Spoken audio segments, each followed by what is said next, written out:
I have workhorses, and then I have some weird donkeys out in the field. And the weird donkeys out in the field are some of my most beloved books. But I'm going to push the workhorses. People will find my pastures because they come to stare at the pretty workhorses. And then I get them over to the weird donkeys in the field. Hello, and welcome to The Writer's Mindset with me, Kristina Adams, a tired Westie. And me, Ellie Betts. Each week, we're here to bring you the strategies and advice you need to achieve your publishing goals. Yes, we are, Millie. Can you...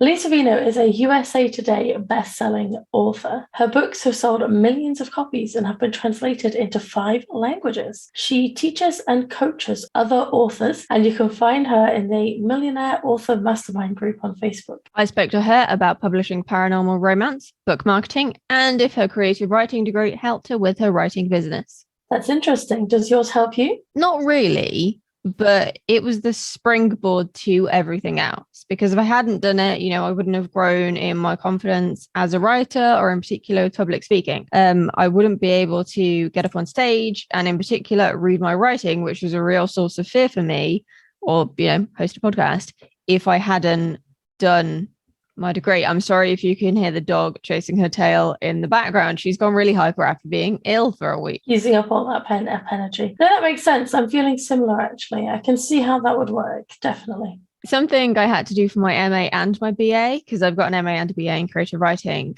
is that they made us stand up in front of the class and read something. And for my MA, it was only a dissertation presentation, which is still terrifying, obviously. But my BA was actually worse. We had a module called storytelling, and for that we had to memorize a fairy tale and perform it to the class. You couldn't have any notes, and also you had to remember it is a performance. It's not just talking in a monotone about a story. You got marked on how animated you were, so I was kind of lucky in that I'm naturally just quite an animated speaker, but it was still fucking terrifying, and I couldn't tell you a single word of that story that I did. It was like 14 years ago, but anyway, I couldn't remember any of it other than the title. As soon as I'd performed it, it was gone out of my head. I'm not surprised. That sounds really hard. I definitely wouldn't be able to do that very well. It was hard, but it was also a really interesting class because it was about, like I say, performance and public speaking. And a lot of writers think, oh, I don't need those skills because I can just write and publish and shit. And actually, having public speaking skills is very beneficial. And even in Dickens' day, he used to go on tour for weeks, months on end and read his work and perform his work. So those skills do matter whether you're doing it virtually or in person. Definitely. The more experience I get in those kind of things, the better I feel. So I can imagine that was quite beneficial. And I have to say, you do have a natural aptitude for it. Some people don't. Well, thank you. But you are very good for saying, how many times have you read in person? Twice. Yeah, that still baffles me. I have read with a lot of people before, and most of the time when it's their second reading, they are not as good as you. Oh, well, thank you. That's good to hear. I still have the video recording of it, actually, and I can tell how much I was bricking it the whole way through. But I just pretended I wasn't.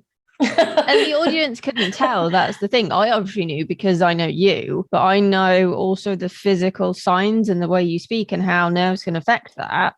And your nerves didn't come through in how you read, and that's really important. Oh, well, thank you. I'm glad to hear it went well. And it's another skill in itself. That's me.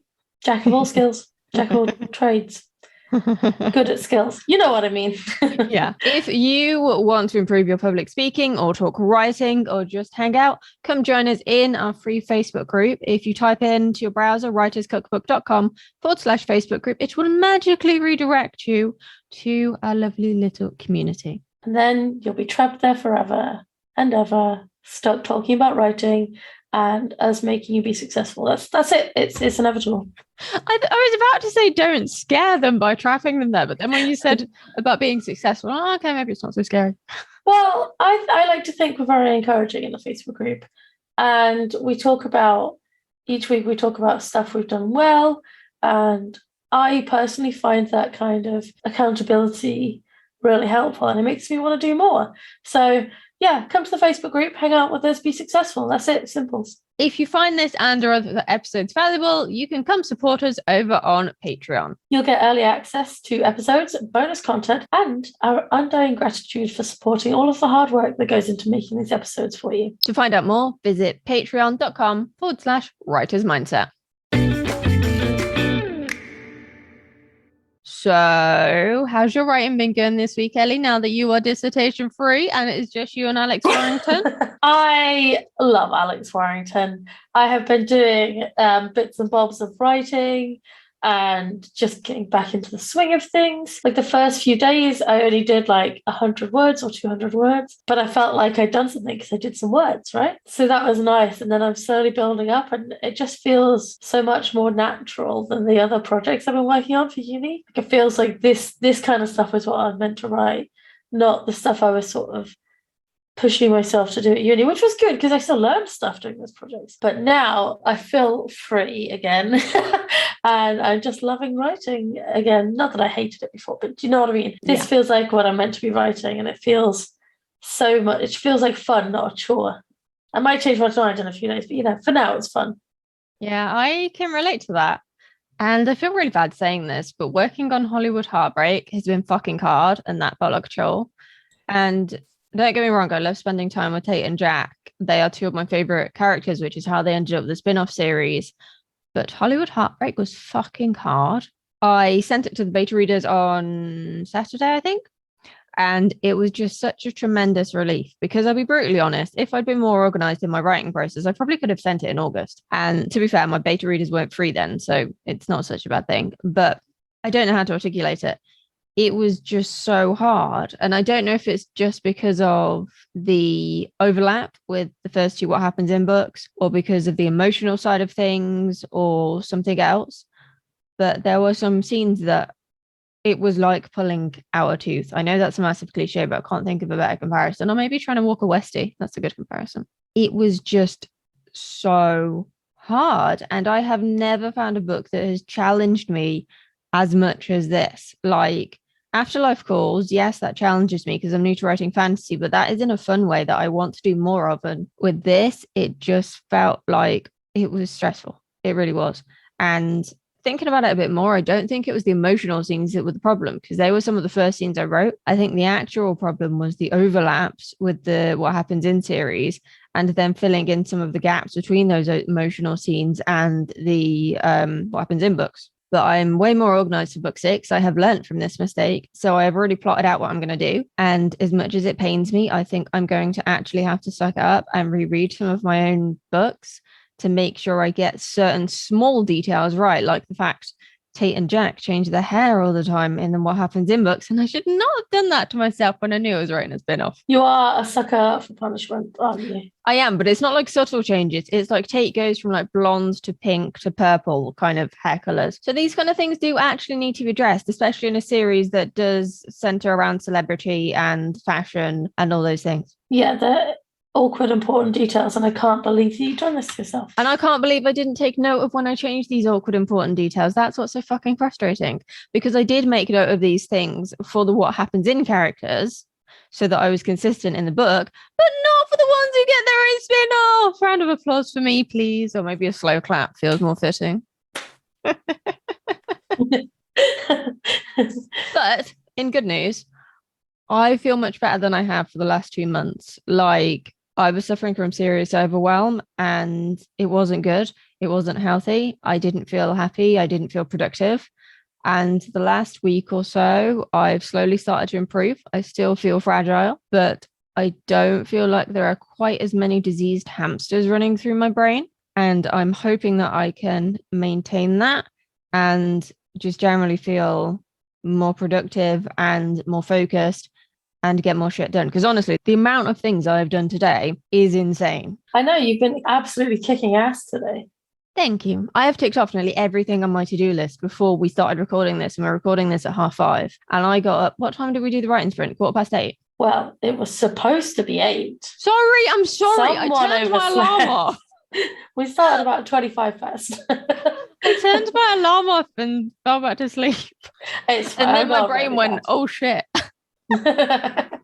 We've all done it. To I be haven't fair, been in the we've all habit done of it. turning my alarm off that many times since I had a day job, as far as I know. Or unless I Snooze, have to get snooze, up to do snooze. chores. Yeah. Yeah, or I am that person who hits snooze about 12 times and it used to really piss my boyfriend off. But luckily, Yeah, most of the time he gets up before me. I snooze for like an hour. I'm terrible. Yeah, it's awful. No, I do feel a lot better. And I think our morning writing sprints are one of the things that definitely help. They do. I feel so much more accomplished. Even like I said, if it is only 200 words, 200 words I wouldn't have written otherwise before breakfast, you know? Exactly. It's progress. I always try and hit my 1,000 words because that's the goal I've always set myself when I'm drafting. And I started Afterlife Calls 4, aka The Witch's Sacrifice, this morning. And Woo! you say woo. I was broken after writing that. I had to go downstairs and have Millie hugs because it's a really Aw. sad scene between Edie and their dog Tilly. And I won't say any more than that, but like, yeah, it was like I really need Westie hugs after that because obviously Tilly is a Westie as well, based on Millie, because I'm really lazy coming up with names for pets and characters in general. I mean, me too. I'm terrible at names. I think half the characters in Alex Warrington, I've gone in a group chat and gone, give me a man's name. No, something younger. No, yeah, that kind of works. I'll use that. And that's all I do. I mean, to be fair, I did the same. You named Ben in Afterlife Calls. Oh, yeah. Because I was like, I need a name for this character. And I was trying to think of really fancy names. And you just went, what about Ben? I was like, oh my God, that's perfect. Why was I overcomplicating this entire It's a cool thing? name. It's a cool name. Yeah, I was on a writer's Twitch stream once and she was talking about writing. And we were doing like writing sprints together and then talking in between. There's a few people there, it wasn't just me and her. And then we were talking about it and I put it there. I was like, I didn't name for a character. So I'll just ask anyone. I'm just a terrible, terrible person. That doesn't make you terrible. You're asking for help when you need it. And I think that's an important skill that people often forget. You know, when I was struggling a couple of weeks ago, I didn't want to ask for help. And when I did, holy shit, the response was incredible. Yeah, help is out there. It's many different forms, and obviously asking for help with names is a very small part of that. But yeah, just we're big believers in asking for help here, aren't we? We definitely are. Maybe we should start doing writing sprints for patrons once a week or however often people would find it useful. I like that. I like that. And because I know we've done them before, like just in the Facebook group to help people when you were doing your dissertation. Maybe it's something we can do on a more regular basis since we do them daily anyway. yeah, If you are interested in us doing something like that, let us know in the comments on YouTube or on our Facebook group, or you can actually email us podcast@writerscookbook.com. We do check the email, we just don't promote it very often. Right. Let's go check out our chat with Lee, and we will see you on the other side. With me today is Lee Savino. Welcome to the Writer's Mindset. Thank you so much for having me on. So tell our listeners a little bit about you. Okay, so I'm an author and I really got started in 2015, and it was a lifelong dream for me to write books, and I wasn't sure how to go about publishing them. I actually went to college because my parents said I had to go to college, and I studied English with a concentration in creative writing. But of course, none of my professors were like, oh yeah, if you want to write werewolf romance, you should just self-publish. Like they didn't know about any of that. So I left, and I knew I wanted to write werewolf romance. Like I was very clear to my professors. Like my senior thesis was like a werewolf novel. And they're like, okay, you can graduate. So they weren't that much help. And also that sort of traditional mindset was there. And I probably would have been better off just writing books and figuring out how to publish them online. But my parents said I had to get a degree, and I don't really regret it. I just don't recommend anyone go that route. Like you do not need a degree. But I took my little werewolf novel and I submitted it to agents. And at that time, of course, publishing was changing. It was like 2008. And if I just hung on a little bit longer, I would have found self-publishing. But I actually gave up on my dream for a few years and got like a real job. Again, my parents said I should get a real job. So I got a real job.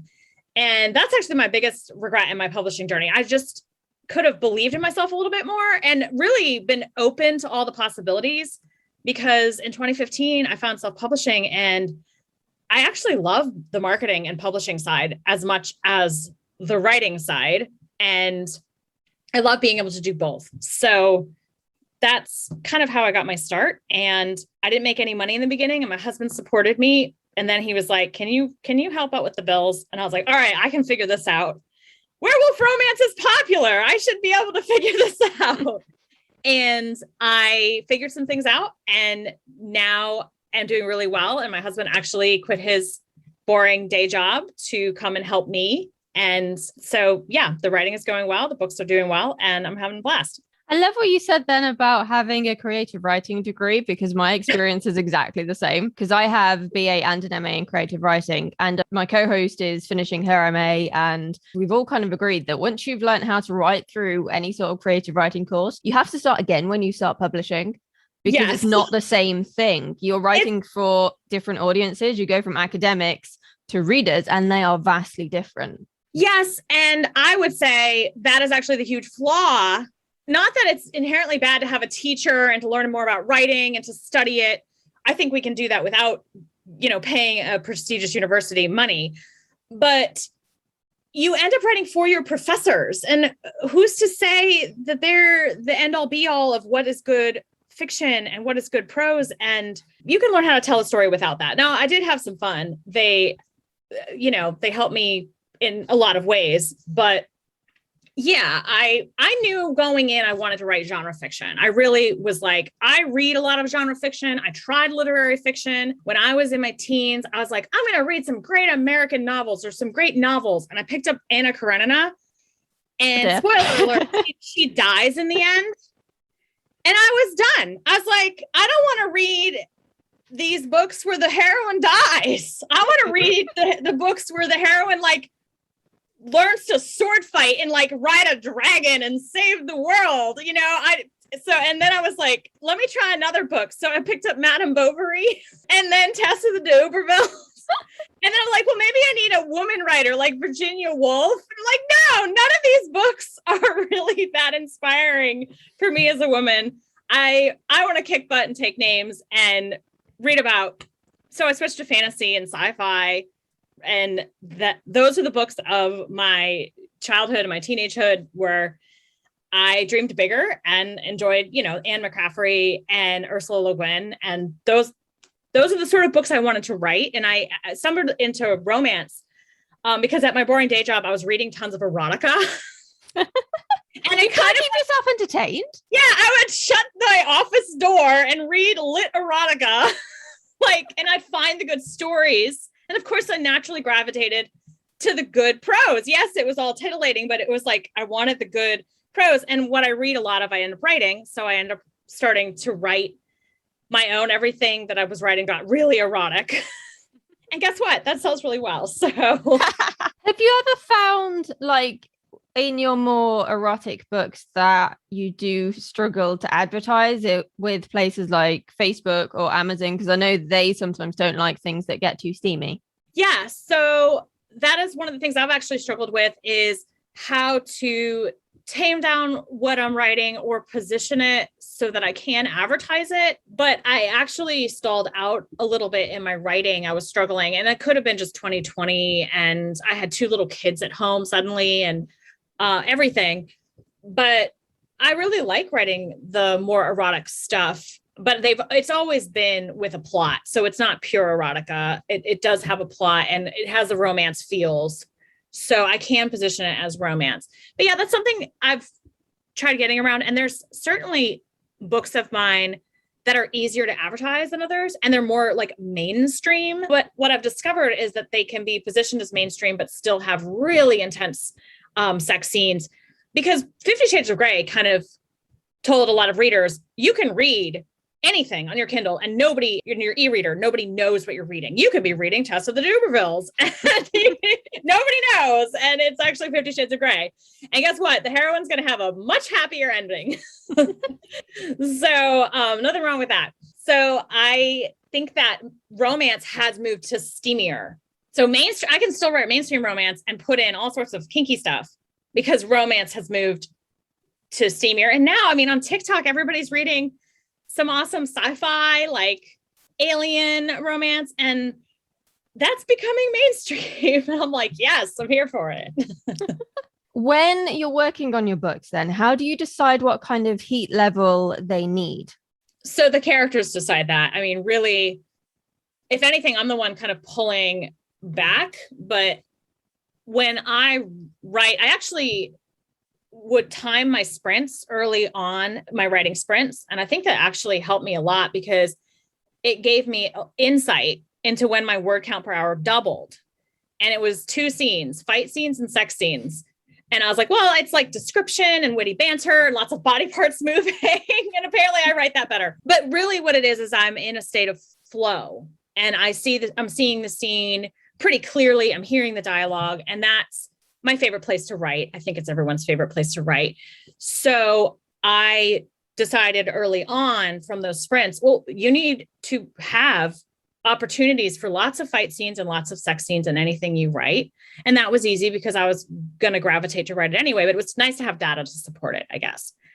So I started writing menage a trois, which is very difficult to advertise. And I don't really recommend it. And I think it kind of had a peak where it had its own natural audience a couple of years ago, but I also like writing it. So I'm going to keep writing it. I'm writing one right now. And I found that when you write what you love and you can write a lot of those books in a long series and you're playing to your strengths, and this is actually a marketing technique. You're writing something that only really you can write. You can stick along with the series and make it long enough that you find an audience. And the big tool to find the audience is then a perma freebie, right?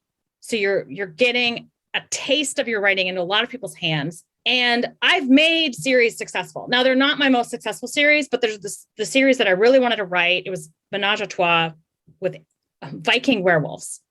And I have 16 of these books, and they're actually 35,000 words long on average. So they're very short, like novella length, which fits erotica. But there's a lot of world building, a lot of plot. They have fantasy elements. There's magic. There's witches. And Vikings. The werewolves are berserker Vikings, which is kind of cool. And I have so many of them that I was able to build an audience that just loves those books. And of course, after the perma free, then I send them to another tiny freebie, 10,000 words long, that's on my website, and they can only get it by joining my newsletter list. So now I have a newsletter of 30,000 people that over the years have joined just because of the series. That's a very warmed up audience for one series. So yes, I play with the marketing element. Sometimes I'm actually now trying to figure out how I can make it really clear that this is a werewolf series and reach more paranormal readers. In the beginning, I brought my erotica readers in. They wanted the erotic elements, and I was able to market it with really this garish, like Fiverr cover. And I was like, oh, I hate this cover. And it sold right away. People saw it and were like, that's going to be sexy, you know? and I was able to like give away the first book free. And anyway, I have made this series successful. So I've started to really consider my writing career and think long and hard, less about what can I write that I can advertise on Facebook and more, what can I write that I will love, that I will get into a state of flow, that I will enjoy, so I can write a lot of it, because then it'll give me an opportunity to find an audience, first in English. And now as I've discovered, I've translated the books into German, French, Italian, and I've found audiences in those languages. So, and then the sales come from the sell-through of the series.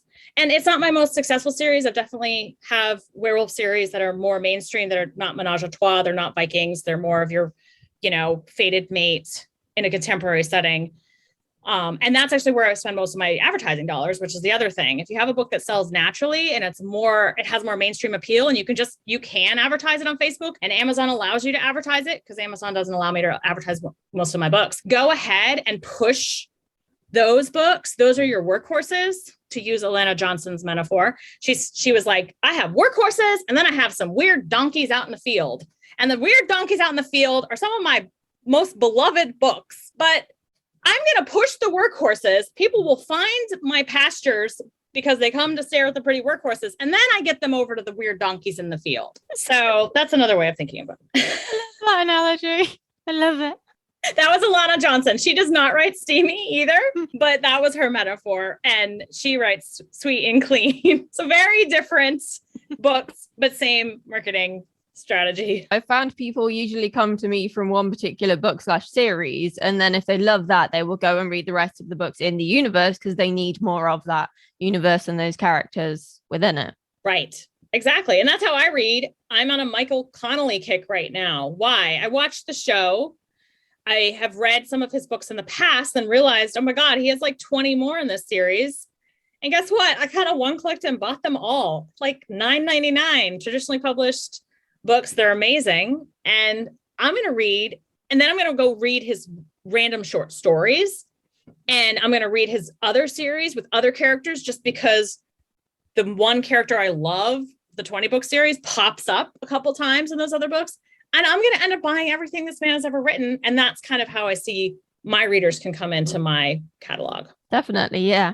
What would you say then has been your most successful book marketing tactic? So focus on the book that sells the most and just push that. A lot of the ad courses I've taken, I think the teachers just really learned that. They push and advertise their winners.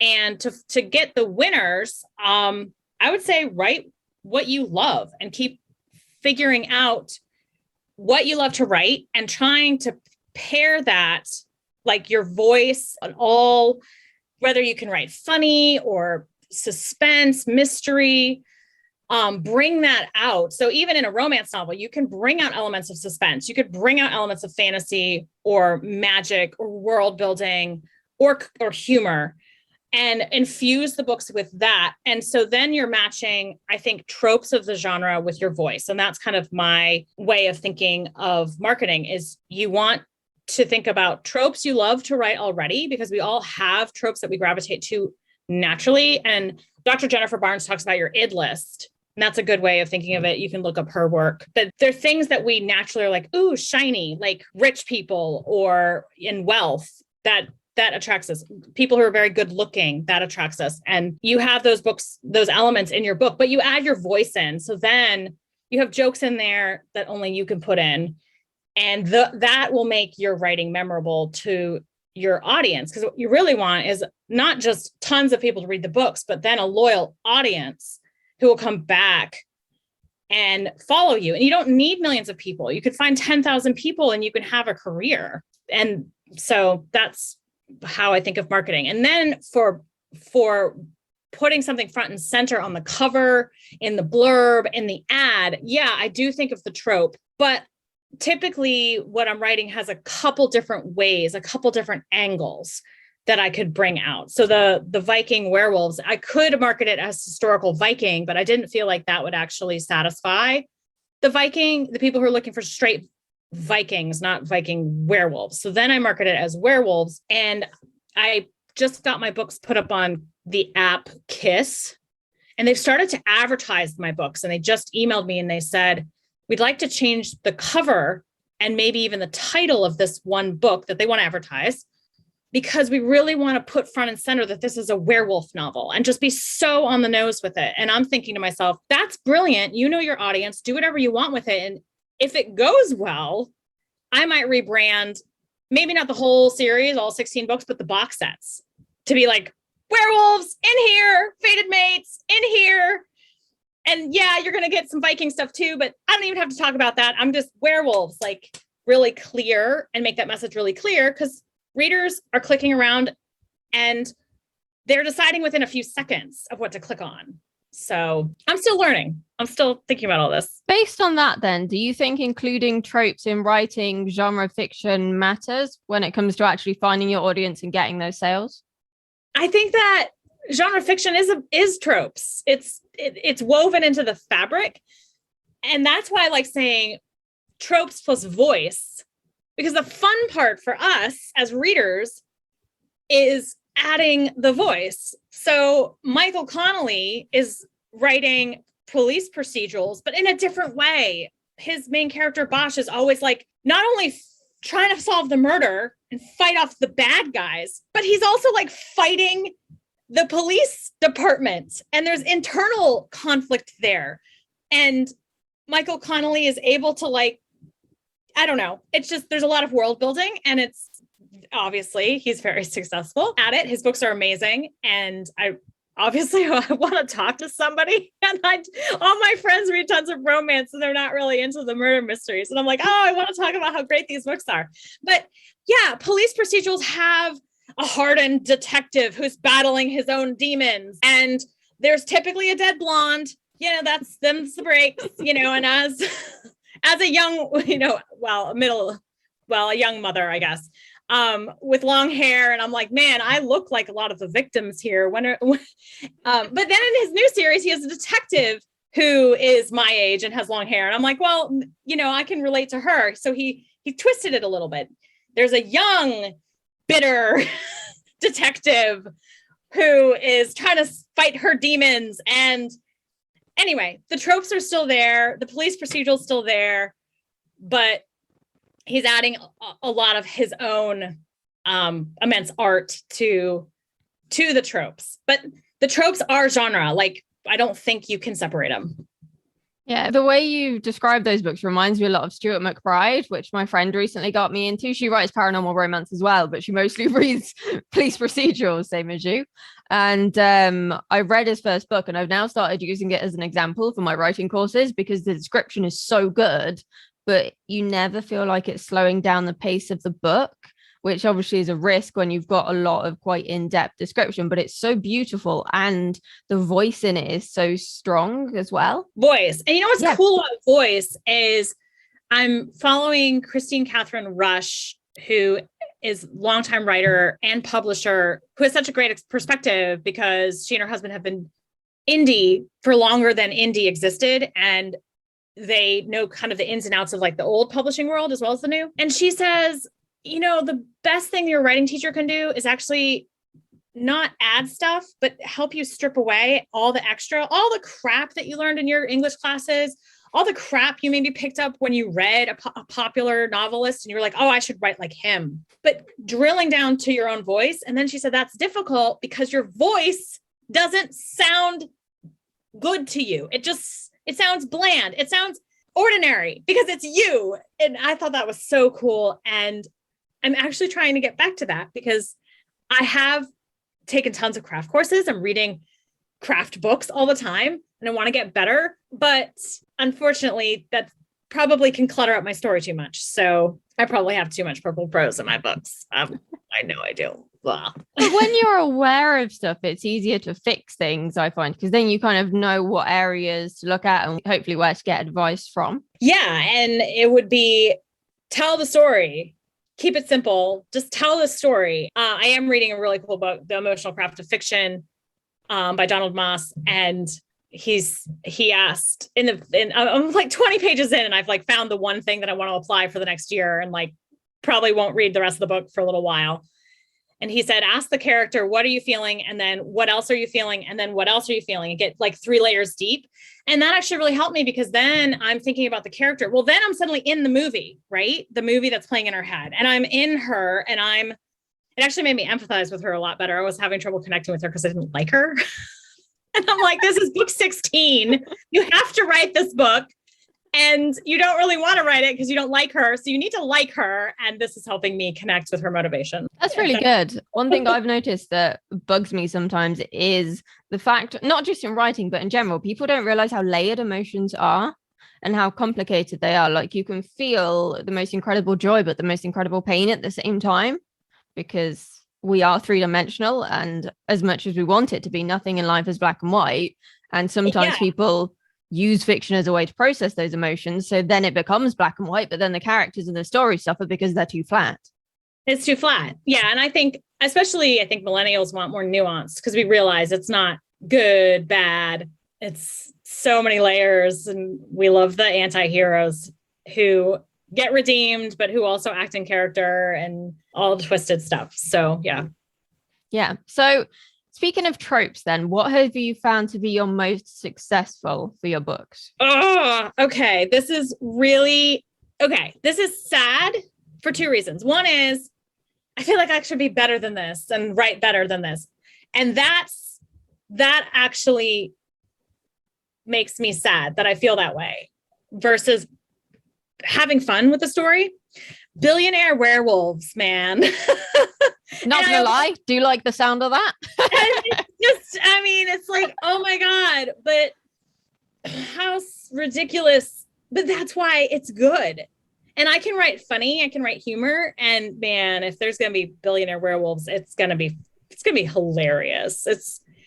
You're embracing the ridiculous. I feel like I'm embracing, and my co-writer is brilliant at this. She's just like, yeah, that's going to be hot. And she really means it. She really feels it. And she's like, this is awesome. Whereas I'm like, this is absurd. And I'm going to embrace it because I like absurdity. And I think that she and her books are more popular than mine. And she's amazing. She works 10 times harder than any other writer I know also. So there's that in marketing and authoring, like both.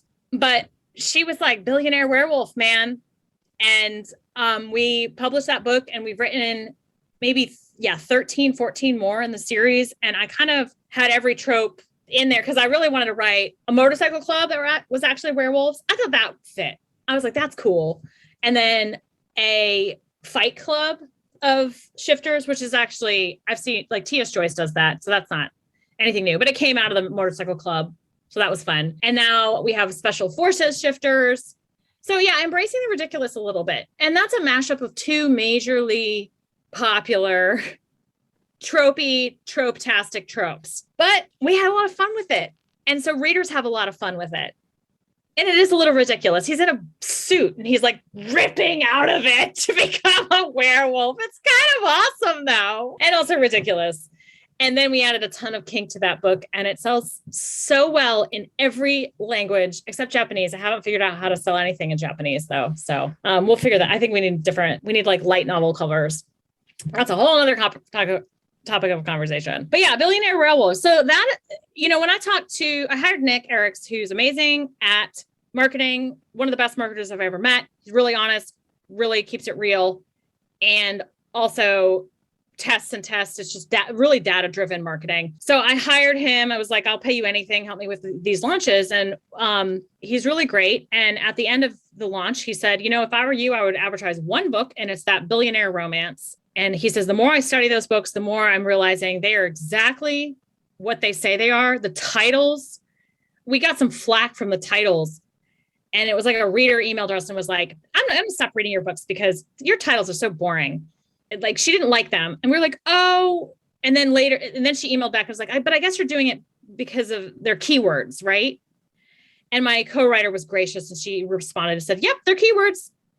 And then the reader wrote back and said, well, I'm actually an author. And that was what it was. And then she said, I actually will read your books because they are well written, but the titles they all have the word alpha in them. They're very basic. The first one is Alpha's Temptation. And they'll go on from there with the word alpha in them, and all of them.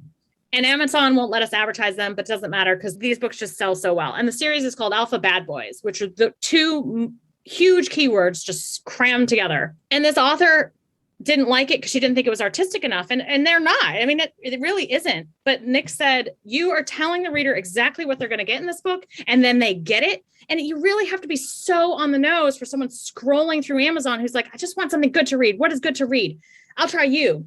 Now, the reason the books sell well and have continued to sell is not because of the title and the cover, which are completely on point, but also the substance of the book is really excellent. And then we wrote like 13 of them. It's interesting what you're saying about another writer telling you that your titles aren't artistic enough, because it reminds me of what we were talking about before. I think before we started recording, about creative writing degrees and how it is all about being artistic and literary. And then you come and become a published author, and it's like, actually, if you want to sell, it's not about being artistic and literary. It's about giving people what they want, and what the marker wants, the teacher, lecturer, whatever you want to call them, is going to be a gazillion light years away from what most readers want. Well, the marketing definitely has to be front and center and on the nose. But I do think that when I say tropes plus voice, I think if you have all the tropes, your book can look very ghostwritten. And, I get that ghostwriters, that's not inherently bad, whatever. But it is hard to have voice when you're writing a book for someone else as a ghostwriter, I would imagine. So if you're adding a lot of voice and you have elements in there that only you can really, your quirky sense of humor, for example, is what I put in. My co-writer said it this way. So in Bad Boy Alphas, in this series, there's a book where the the hero is all werewolfy and he's like, you're not afraid of me, are you? And she's like, I'm not afraid of anything but toilet snakes. And then goes into rant about toilet snakes. And my co-writer, out of the blue, years later, said to me, yeah, Bad Boy Alpha sells. And it's really marketable. But what readers remember are the toilet snakes. That's probably true. I was like, see that. What? And then I remembered in book 4, that quirky little heroine that I loved writing because I loved her sense of humor. And I'm like, well, great. I'm going to be known for toilet snakes. I guess that's the way my career is going to go. I'm going to go back and tell my professors. But it's fun. And that is something that's, I mean, someone comes to you and says, write a best-selling novel now. And you're like, okay, I'm going to have Bad Boy Alphas and he's a werewolf and he's a billionaire and he runs a motorcycle club and he's going to rip off his suit and turn into a werewolf. And there's going to be hot sex and he has abs. He has so many abs, but no one's going to add in the toilet snakes. And that's where the voice comes in and readers remember the toilet snakes. Please do not put that in an advertisement. Lee Savino, author, with sage advice on marketing and authorship. Just don't put the word toilet snakes anywhere near my name, please. Would you like me to cut that bit out? No, you can keep that in because I think it's important. I think people are going to remember the word toilet snakes from this podcast. Not gonna lie, after this conversation, probably gonna message my co-host and say you need to listen to this immediately, not just because she writes the genre you want to write, but because of toilet snakes. And then she's gonna laugh at me. Yeah, so I guess I'm gonna be inextricably linked to toilet snakes. And I'm okay with that because toilet snakes are scary. That's true, they are. And I didn't realize how much of a thing they were because in England we are quite sheltered from scary shit. And I have a friend in Australia who has told me some horror stories and we've had some very twisted conversations about snakes and spiders, but we will cut that there. So toilet snakes aside, what's your favorite paranormal romance or romance trope to actually write about? So Fated Mates is really fun because you can play with that. I think that recently we saw Rejected Mates come through where they put the conflict right in the title. They were like, it's a fated mate trope, but she's rejecting him or he's rejecting her. That's huge amounts of conflict. And that's right front and center in your cover title blurb. Readers clicked like crazy. That book hit #1. The first one I saw, it hit #1 on Amazon. And I was like, what is this book? I need to read it. And it was the fated mates tropes. And then she messed with it. But there's so many tropes that make me click on books and want to read them. And I haven't written them enough in my own books. I've almost like avoided the tropes and I want to embrace the tropes and the ridiculousness. And so I recently wrote 2 books. It was during the pandemic and I didn't want to write anything dark. And I wrote fake relationships. One's a fake boyfriend and one's a fake fiance. And had a blast with it. And of course, those books are so much more easy to advertise because you're just like, she needed a fake date for the wedding. And now they're in the same hotel room. Of course they are. And you know, what's going to happen? And you know, what's going to happen. Yeah. But we keep watching anyway, right? That's the thing with a lot of these romance tropes is I have had some people look down on romance because you know how it's going to end, but it's not about the fact that they end up with a happily ever after or happy for now. It's how they get there. Yeah. I think romance is the best genre because I write it. So no, because whenever I read anything else, I actually look for the romance. That's really why I don't write like thrillers or mystery or urban fantasy really probably would be what I write. But I write romance because whenever I read anything, mystery, thriller, urban fantasy, I am looking for the romantic subplot. And I think if you write any of those genres, you could add 20 to 30% more readers if you have a romantic subplot. So that's pretty powerful. That's pretty cool. And I think that obviously we want to figure out emotions and relationships, even if we couldn't consciously say, oh, I want to figure this out. No, our brain is always trying to figure it out because it's such a big part of our lives. So playing with it and then knowing the destination, but making it trippy as hell to get there, that takes real skill. And I think that when people are down on romance, that's actually a lot of internalized misogyny. So unpack that, professor. And yeah, we'll just leave that there. We don't have to sit around and talk about feminism for the next hour and a half. Tempting as it is. Romance is awesome. And even if you don't write it, you should probably read it and figure out how to put elements into whatever you're writing. Yeah, I think romance is one of those genres that if you find the right romance book, there's a lot that can be learned from it, even if you don't write romance, because romance and women's fiction is so much about emotion. And that's why the readers are so hardcore, because they're invested in those characters and they're living it with the characters. And so if you can analyze the way that the writers are bringing those emotions out, there's a lot that you can learn regardless of what genre you're actually writing in. Yeah, absolutely. Absolutely. Plus, I want the smooching. Just give me some smooches, man. Thrillers, they don't deal out the kisses very easily. So you got to work for it. You got to go like 5 books in, and he finally finds a woman who's also a spy and will kiss her. And I'm like, yes, I waited 3 books, 6 books for this. I totally like that as well. I struggle to read books that don't have romance in. They're very dry. I'm like, yeah. Really? He's going to solve another like bombing and plot, and thwart the terrorist? Like, what's he, is he ever going to get a girl? Like, can he figure out an actual human relationship? Nope. He's a robot. He's just going to defuse bombs. Well, after a few books of that, I'm done. Yeah, it can get quite tedious, can't it? Because then the character is the same every time. And I know some books and some genres and series and whatever, the characters don't grow. But I think you need something to keep it fresh so that it doesn't get repetitive for the reader. And introducing new side characters and new love interests is one way that you can do that. Yep, totally agree. But I do see that, Lee Child has a huge readership. And they want books that with a man who's flat as cardboard. And you know what? More power to you. Do it. Keep going. But also, he's traditionally published and started a long time before we did. And what indie readers want is different to what trad readers want, I've found. Yeah. The indie readers are looking for that emotional depth because that's what keeps them turning the page, not the plot. Well, the plot does for the book. I mean, the characters are what keeps them reading the series. Yeah, the emotional arcs, man.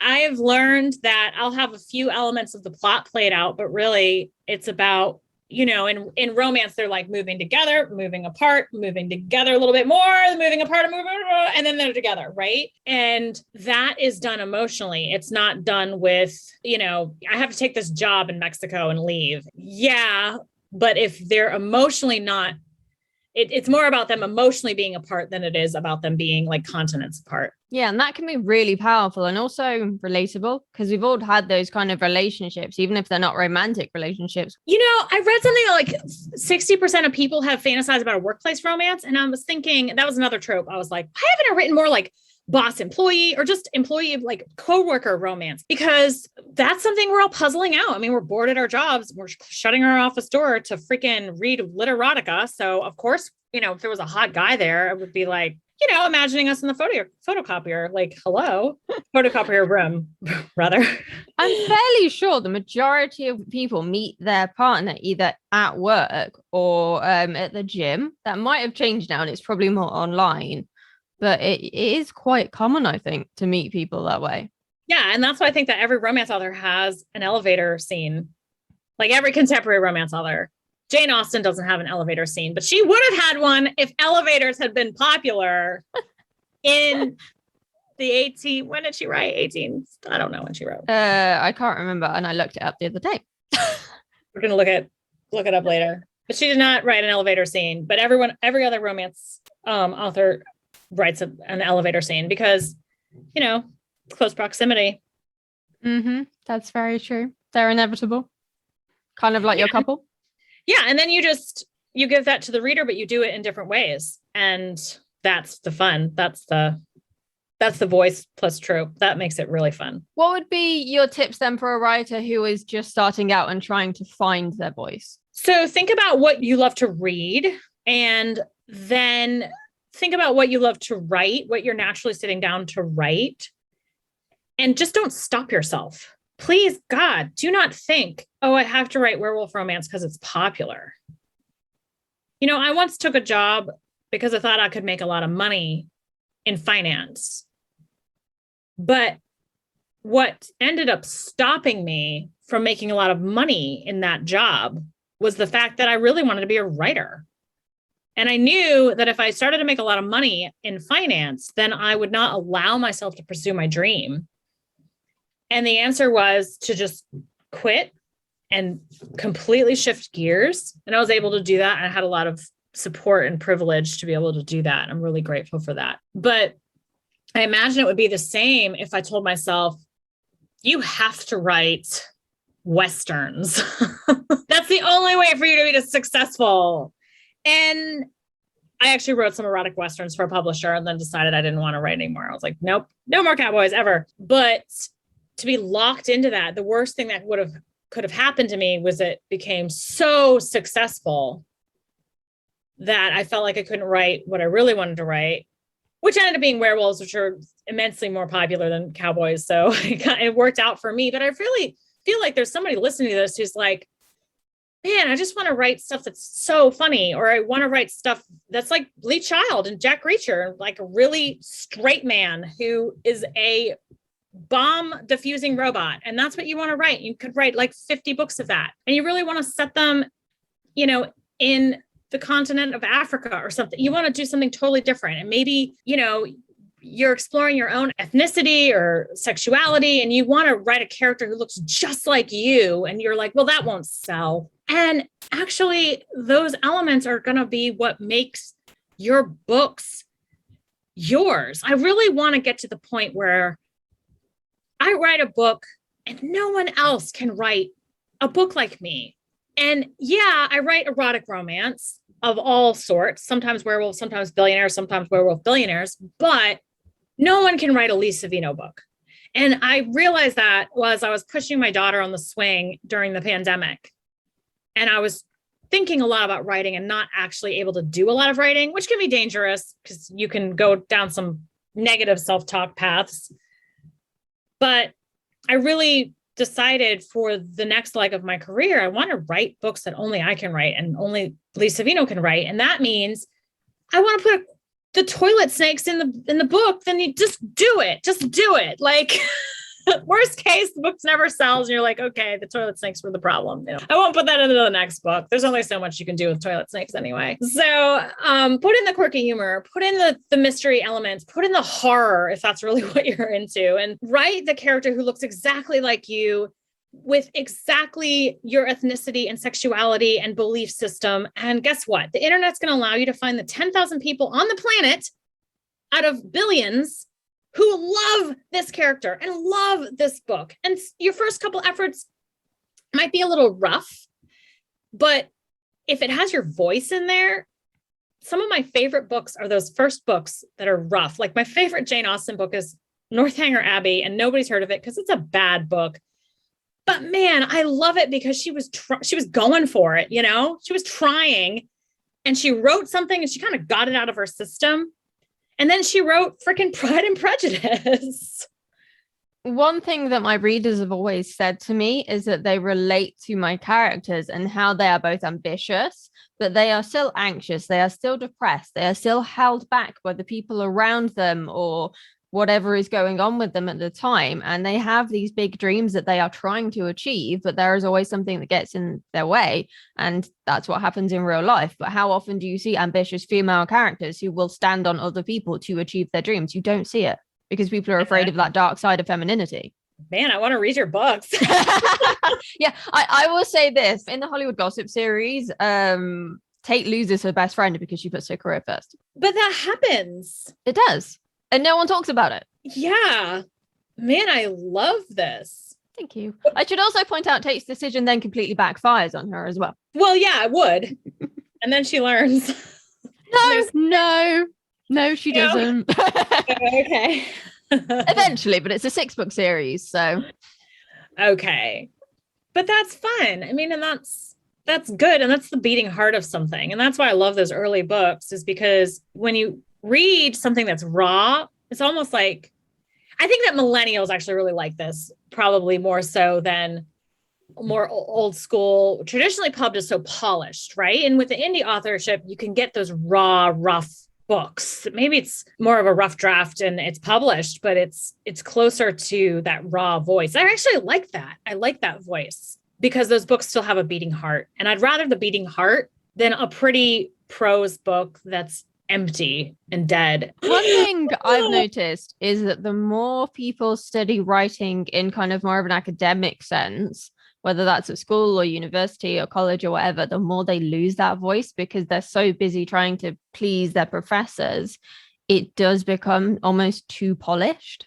Yeah. Well, they end up emulating someone else. Christine Catherine Rush, really like her blog. I actually support her on Patreon, and you can go check out a lot of her free stuff on just her blog. But she is pretty flat out like developmental editors are a scam, which I don't hold that belief. But I get what she's saying because she's like, you need to write more like you. And if you go to this fancy developmental editor that wants you to write more like them, even asking other authors for advice can take you off your own path.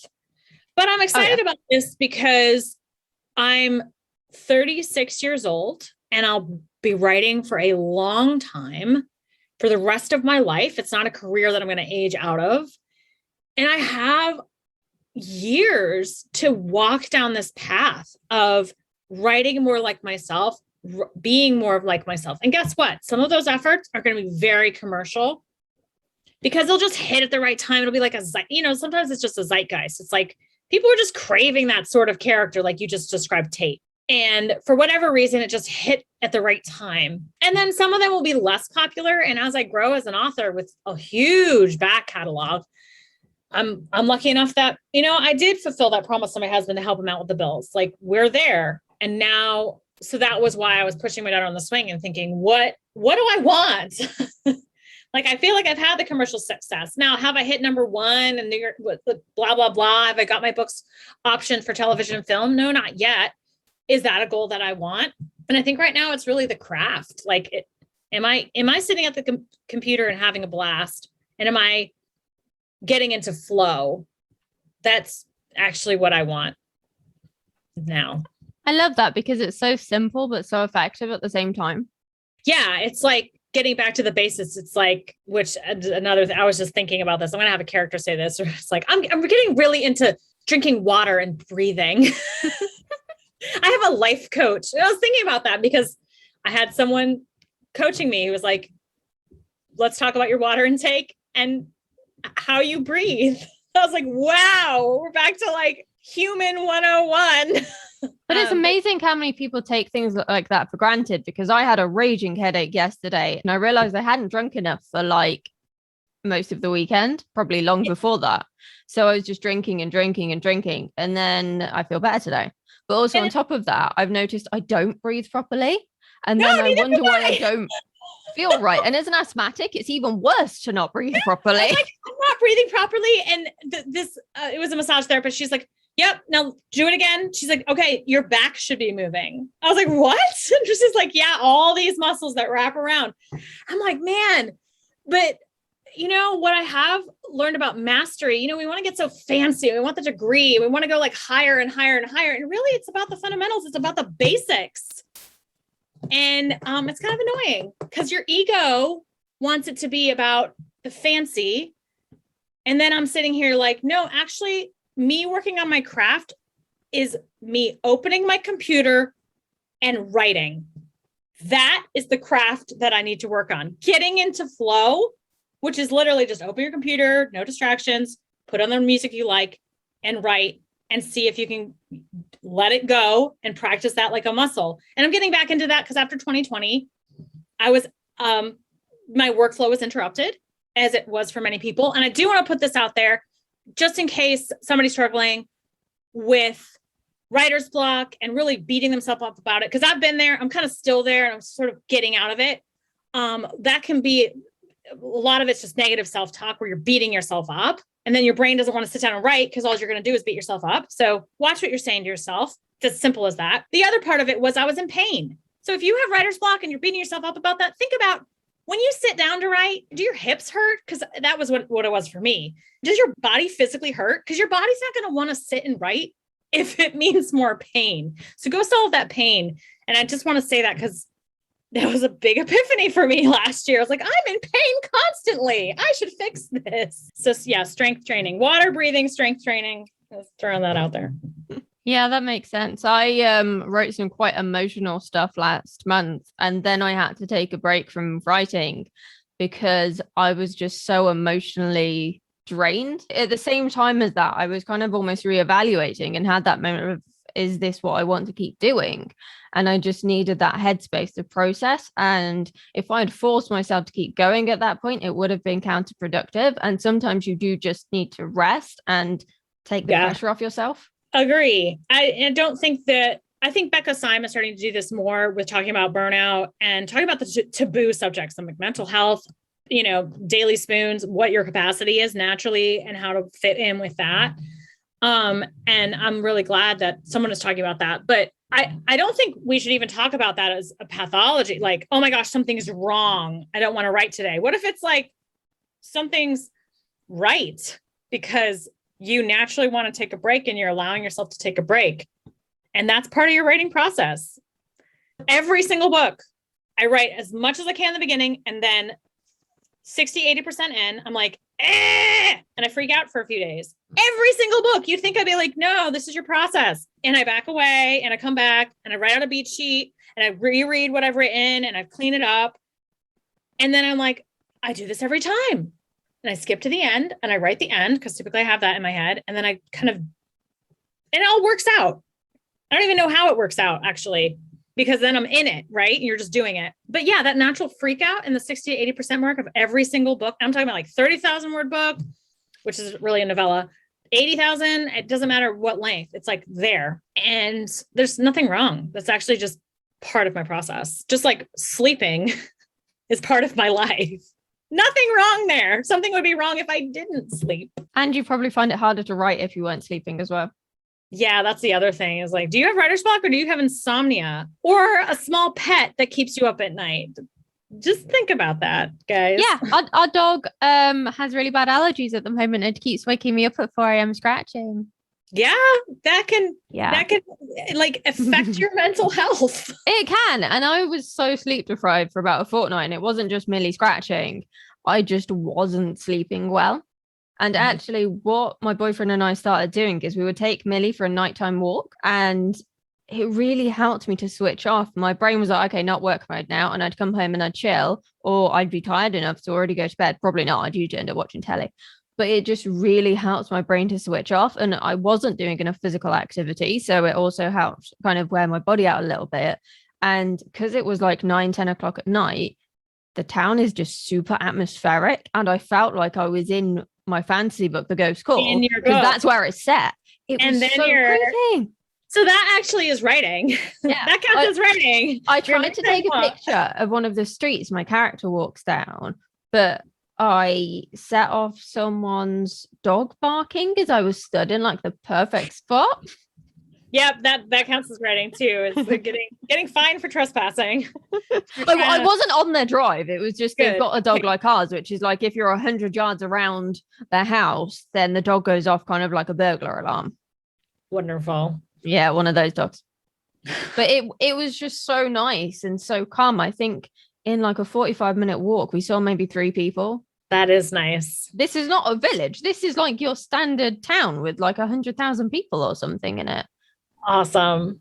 It was just so chill and slightly eerily quiet, but it gave my boyfriend and I nice time to just talk about nothing in particular. And it wore Millie out, it wore me out, it helped my boyfriend switch off from work. So it kind of served all these different purposes. And then I would get home and go to bed, and in the morning I would wake up and either edit or do some writing. And it was natural. And yeah, I just read a statistics that kids that are allowed more free time voluntarily do their homework. Really? Yeah. And kids that are allowed more free time voluntarily like do more chores versus the kids that with more structured like piano, now violin, now dance, now soccer or whatever in the evenings.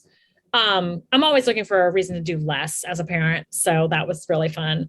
I think that 2020 obviously affected all of us. And, even those of us who luckily did not get sick or, were affected in that way.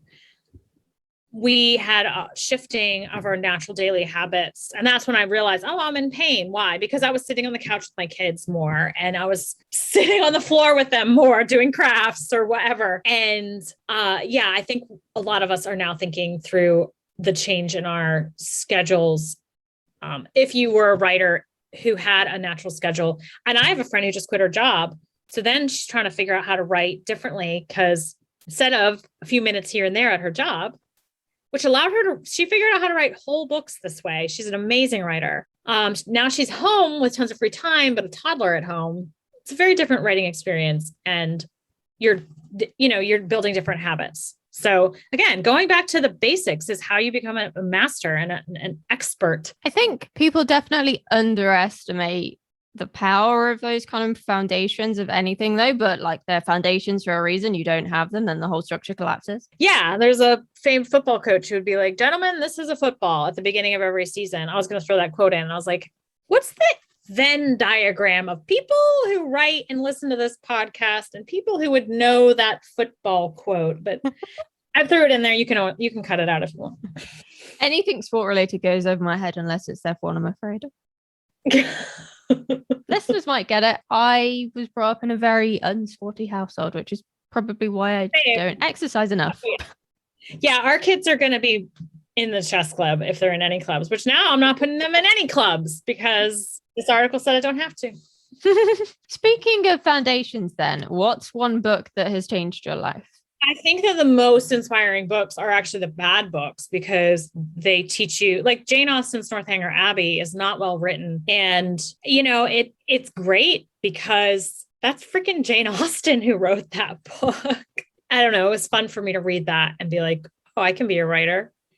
This is awesome. So there's books that inspired me to write because they were excellent, like Terry Pratchett's books, that beautiful meld of satire, fantasy, humor, just like Douglas Adams, sci-fi and satire and humor. And they inspire you, but then to actually sit down and get going, it can take reading something that's either bad, or I really like Kristen Ashley's indie published stuff, because they're some of the first indie books that I read and really loved.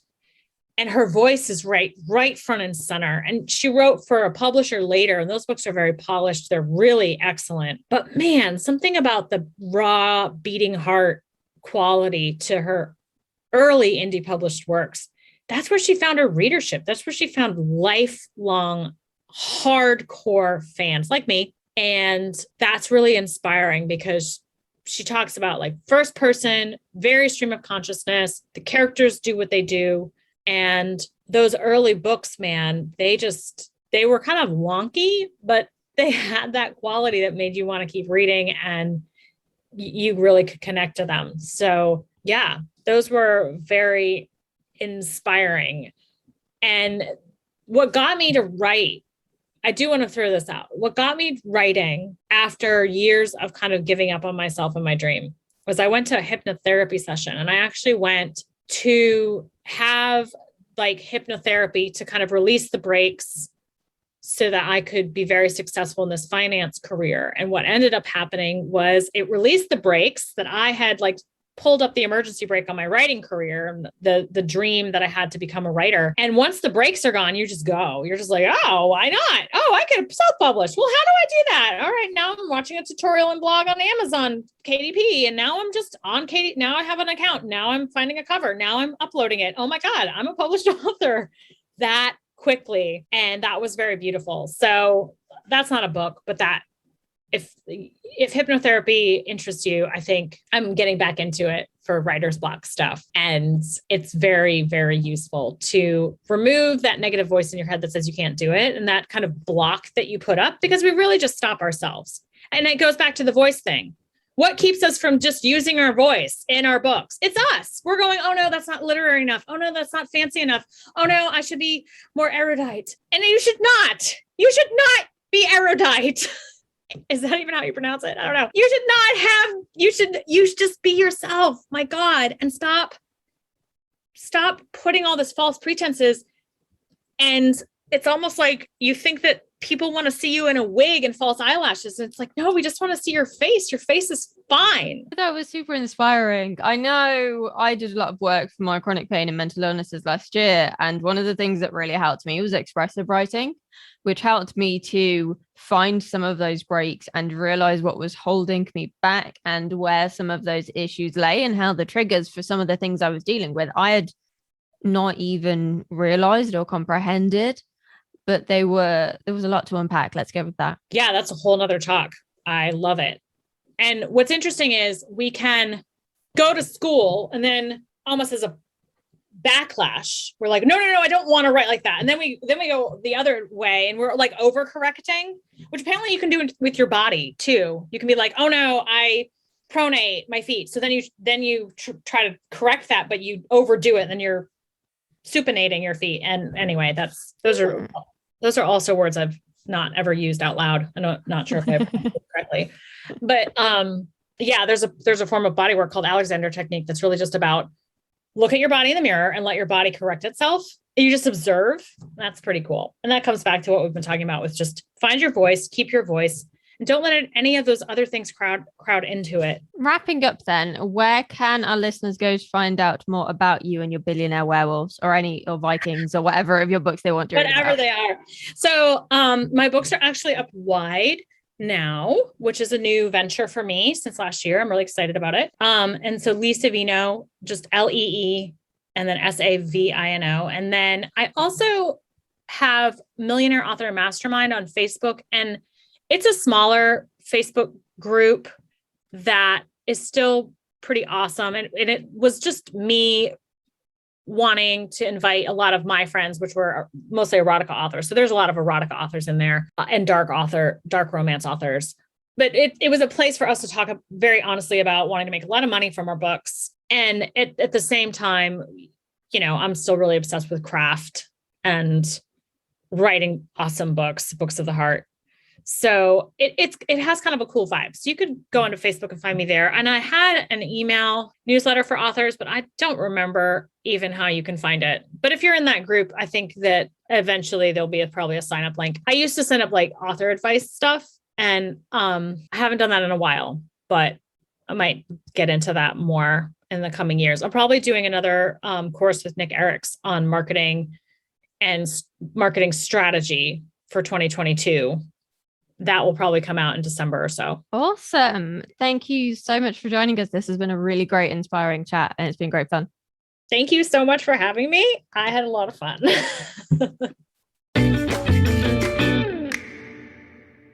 Did you find this episode enlightening?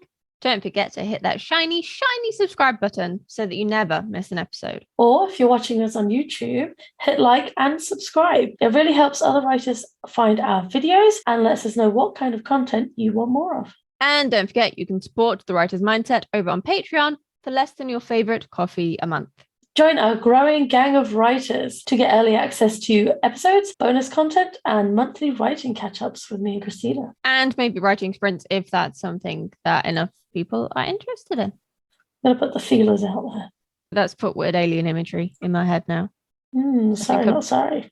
If you'd like to join our slightly less random Patreon, you can join us at patreon.com/writers mindset.